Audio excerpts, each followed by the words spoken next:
in this state of Louisiana when I was 15 years old. I've been here a total of 37 years, and I'm 53 years old. Those people who have a sinners as juvenile, raise your hand. These men here were actually sinners as a juvenile.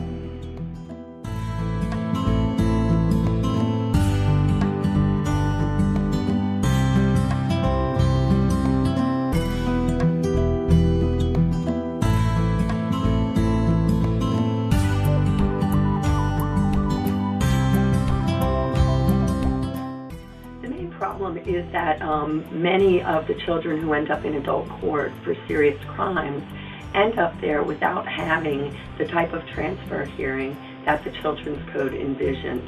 And what I mean by that is a transfer hearing at which the juvenile court judge finds that there is no reasonable opportunity for rehabilitation. In other words, this child can't be rehabilitated. And that's just not happening.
There's a grave misconception about how transfer actually operates.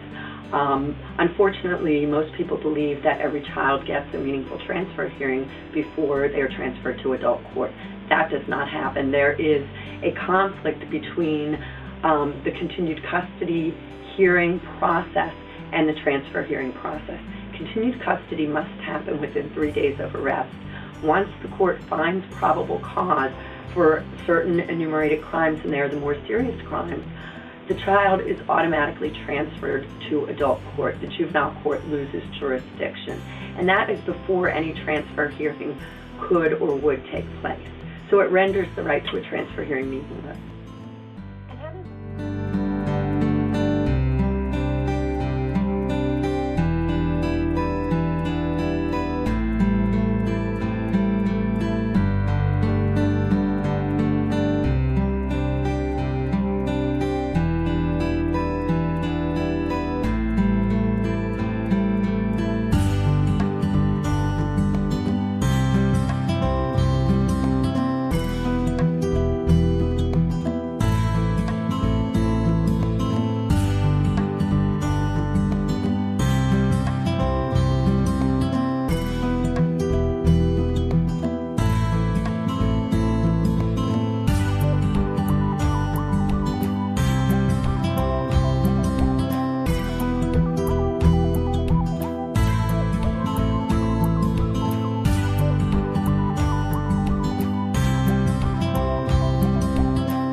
Is transferred to adult court, the juvenile court forever loses jurisdiction. It remains within the jurisdiction of the criminal court, that is the adult court. So if information is discovered that would indicate that this child should not have been transferred, for example, there's mental illness, mental retardation, or other issues that clearly would require treatment and make that child amenable to rehabilitation, there's no opportunity to correct that error.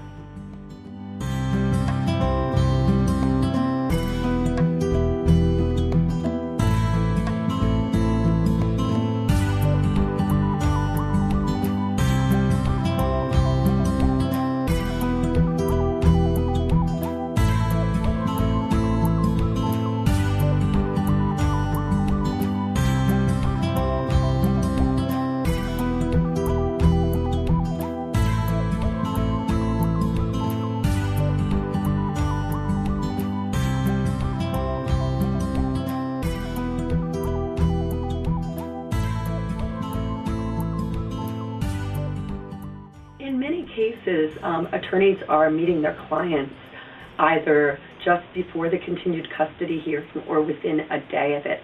That does not allow the time for either the attorney or the court to request the child's school records, to see if there's been an IEP, to see if there have been any identified exceptionalities. So before a child is transferred, there's no opportunity to learn, are they mentally ill, are they mentally retarded, are there any other issues that should be brought to bear on the decision to transfer.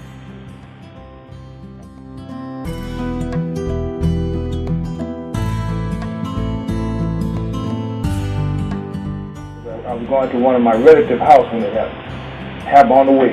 All I do is go on by my business. So it's not like I was involved in I was around the community terrorizing people. It's not like I was around there robbing or being a bad juvenile. That was just something that happened that day that should have never happened.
Before they can be transferred to adult court, must have a transfer hearing.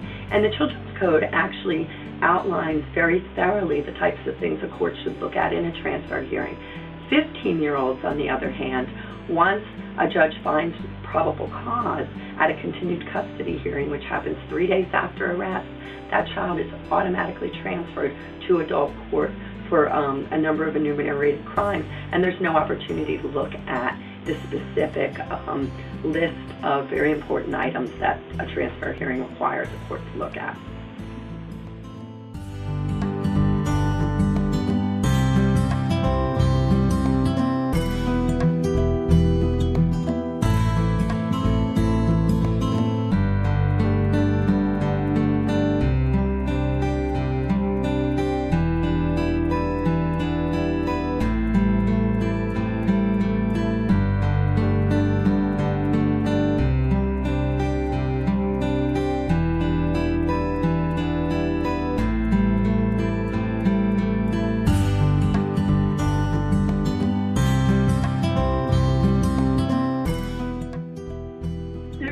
There are two reasons that transfer to adult court is bad for the community. And first and foremost is that it does nothing to enhance public safety. And in fact, study after study shows that it does exactly the opposite. Children who end up in adult court come out far worse than they were before they went in, because there is no rehabilitation. Remember, in adult court, the purpose is punishment, whereas in juvenile court, the purpose is rehabilitation. In addition, it's far more costly to incarcerate a child than to rehabilitate them and reintegrate them into their community.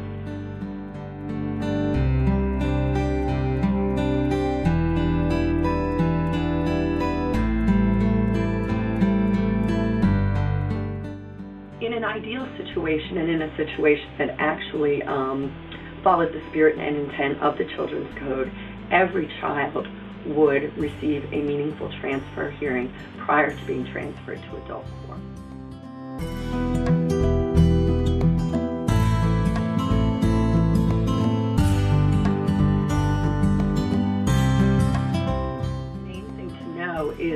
that transferring children to adult court is the worst possible thing you can do as related to public safety, as related to rehabilitation, as related to outcomes. To keep our communities safe, to help our children grow, we need to provide the support structures and programs for them to be rehabilitated, and that happens in juvenile court.